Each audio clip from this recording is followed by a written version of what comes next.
Hello friends, ఈరోజు నేను ఇడ్లీ పిండి ఇడ్లీ సౌత్ ఇండియా ఫేమస్, అందరికీ తెలుసు. పేషెంట్లకు కూడా ఈజీగా అరిగిపోతుంది. దాని సంగతి అందరికీ తెలిసిందే. నూనె ఉండదు అసలు, మనం వేసుకుంటే నెయ్యి పోసుకోవడమే పైన.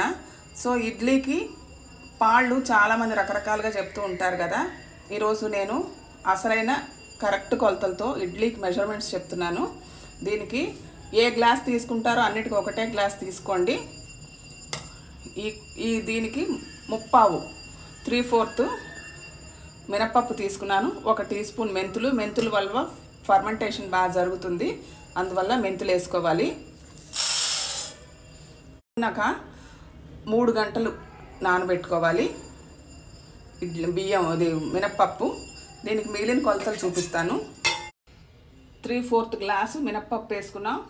1 టీ స్పూను మెంతులు వేసుకున్నాము. ఇప్పుడు గ్లాస్ ఫుల్గా ఇడ్లీ బియ్యం వేసుకుంటున్నాను. 1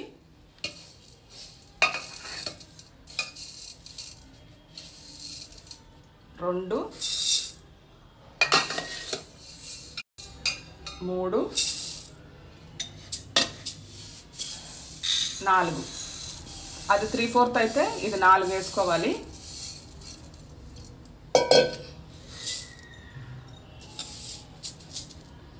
ఇది కూడా చక్కగా కడుక్కుందాం. ఇక్కడ 2 టేబుల్ స్పూన్ల అటుకులు, 1/2 కప్పు సగ్గుబియ్యం వల్ల ఇడ్లీలు తెల్లగా మల్లెపూలాగా వస్తాయి. దీనివల్ల అటుకులకు బదులు మామూలు హోటల్స్లో ఉడికిన అన్నం వేస్తారు, కానీ మాకు అది సరిపడదు కాబట్టి, ఇంట్లో పెద్దవాళ్ళు ఉన్నారు కాబట్టి, మడి ఉన్నవాళ్ళు ఉన్నారు కాబట్టి నేను వేయటం లేదు. నేను అటుకులు వేస్తున్నాను. బియ్యం అటుకులు 2 ఒకటే అనమాట. ఇది నానబెట్టుకుందాం, ఉడికిన అన్నంతో సమానం అటుకులు. సో ఇది అన్నీ కడుక్కుని బాగా తెల్లగా వచ్చేలాగా కడుక్కుని నానబెట్టుకుందాము. ఇవి కడుక్కున్న తర్వాత నేను 4 సార్లు బాగా చేతులతో నలుపుతూ పైన పిండి ఉన్నదంతా పోయేలాగా కడుక్కున్నాను. దీని మీద 1 అంగుళం ఇంచి నీళ్లు వచ్చేంత వరకు నీళ్లు పోసుకోండి. మామూలుగా అయితే 2 గంటలు సరిపోతుంది మినప్పప్పు. ఇక్కడ అటుకులు 1/2 గంట చాలు, కానీ నేను మర్చిపోతానని ముందరే వేసుకున్నాను. సగ్గుబియ్యం 1 గంట చాలు, అదే చెప్పాను కదా, మర్చిపోతానని ముందరే నానబెట్టేసుకున్నాను.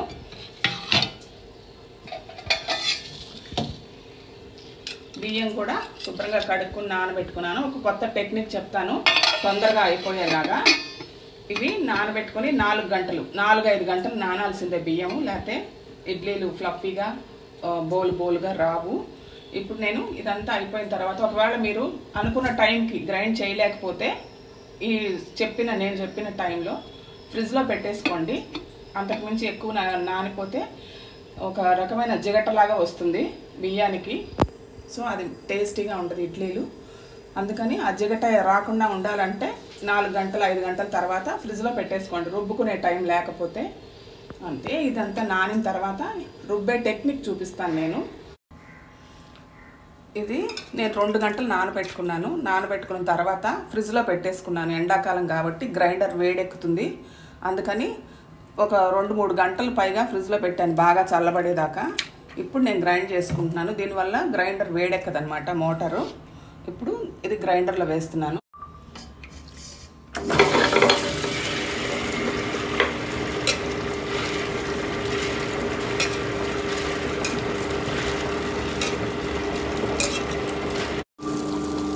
ఇది పైన అతుక్కుంటూ ఉంటుంది, అది చేతితో తీసేసుకుంటూ ఉండాలి, లేకపోతే పలుకుగా ఉండి నురుగు తొందరగా రాదు. ఇంకో చిట్కా చెప్తాను, ఇది ఇష్టమైన వాళ్ళు పాటించవచ్చు. ఇది మొత్తం మిక్సీలో వేసి ఒకసారి రుబ్బేసుకుని సాఫ్ట్గా గ్రైండర్లో వేసారంటే మీకు ఇంకా పని సులువుగా అయిపోతుంది. 2 నిమిషాల్లోనే నురుగు వచ్చేస్తుంది. నురుగు రావడం కోసమే గ్రైండర్ వాడతారు, మిక్సీలో ఏరేషన్ ఉండదు. సో మీరు మిక్సీలో మెత్తగా రుబ్బుకుంటే అది 5 నిమిషాలు అయిపోతుంది. అప్పుడు మీరు గ్రైండర్లో వేసుకున్నారంటే బాగా తొందరగా అయిపోతుంది అనమాట. అంచుల్లో ఉన్నది తీసుకోవాలి. గ్రైండర్ ఇడ్లీ టైము టోటల్ 45 నిమిషాల నుంచి 1 అవర్ అనమాట. మీకు ఈ టైం ఎక్కువ అనుకుంటే మిక్సీలో వేసేసుకొని గ్రైండర్లో వేసుకోండి. సగ్గుబియ్యము అటుకులు పావు కప్పు సగ్గుబియ్యం నానబెట్టుకున్నాం కదా, అవి గ్రైండర్లో నలగవు. సో మనం అటుకులు సగ్గుబియ్యం మిక్సీలో గ్రైండ్ చేసుకోవాలి. ఇది నేను గ్రైండ్ చేసుకుని పక్కన పెట్టేసుకుంటాను.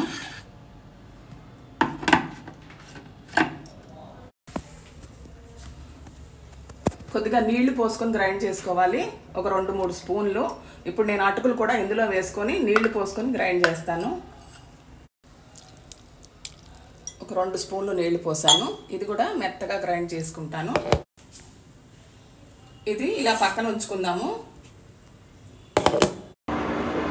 మినప్పప్పు నలుగుతుంది కదా, అందులో ఈ రుబ్బింది వేసేసుకుందాం. గ్రైండ్ చేసుకున్న పేస్ట్ సగ్గుబియ్యంది.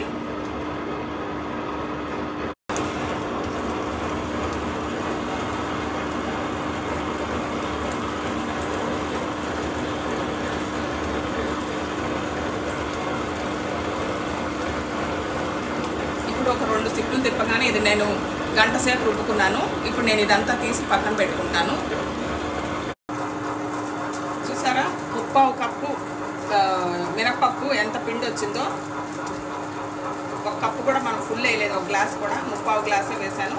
దానికి ఎంత ఫుల్గా వచ్చింది.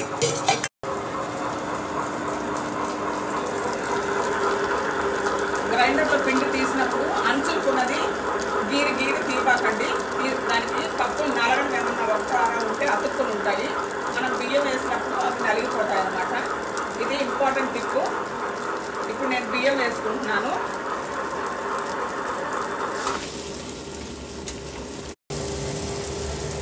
బియ్యం అంతా వేసేసాను.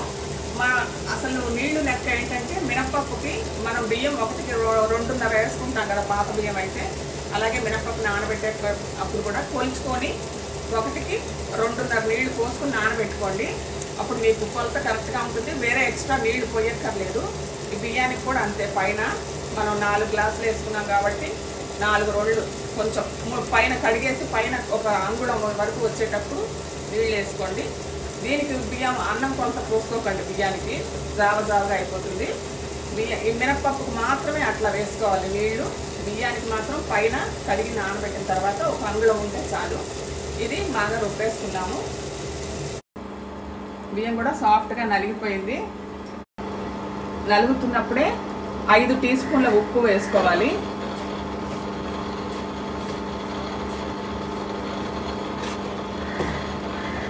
ఇది తిరుగుతున్నప్పుడే మినప్పప్పు వేసుకుంటే మినప్పిండి బాగా కలిసిపోతుంది.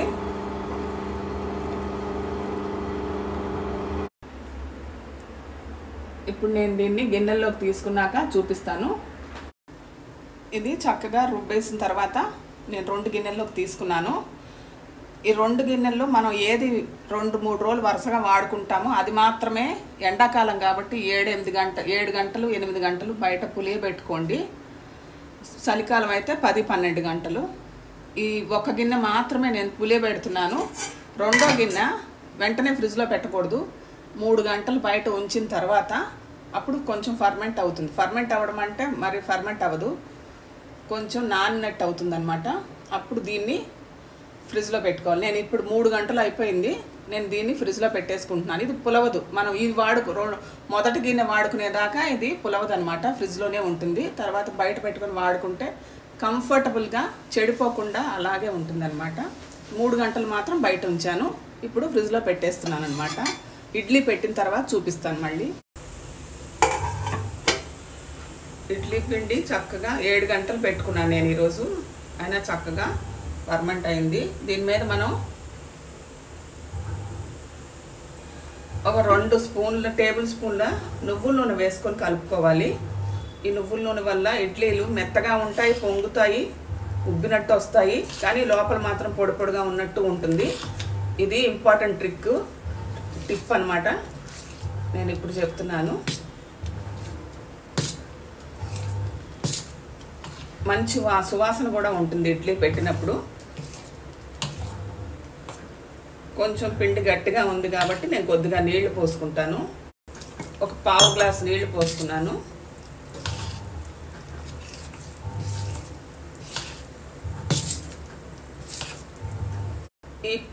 ఈ పిండితో 7-8 రకాలు చేసుకోవచ్చు. పునుగులు చేసుకోవచ్చు, కొంచెం శనగపిండి కలిపేసి పలచం చేసి పునుగులు చేసుకోవచ్చు, దోశలు చేసుకోవచ్చు. ఉల్లిపాయ ముక్కలు పచ్చిమిర్చి కలిపి పొంగడాలు వేసుకోవచ్చు. ఇంకా ఊతప్పం చేసుకోవచ్చు. దీంతోనే ఒకే పిండితో అన్నీ వస్తాయి.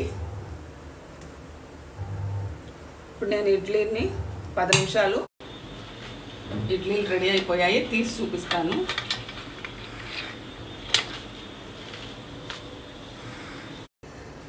ఇడ్లీలు రెడీ అయిపోయారండి. నేను లిస్ట్ ఏమేమి ఐటమ్స్ ఈ పిండితో చేయొచ్చో నేను పిన్ చేసి పెడతాను కామెంట్ సెక్షన్లో, చూసుకోండి. 7-8 రకాల పైగా చేయొచ్చు ఒకే పిండితో.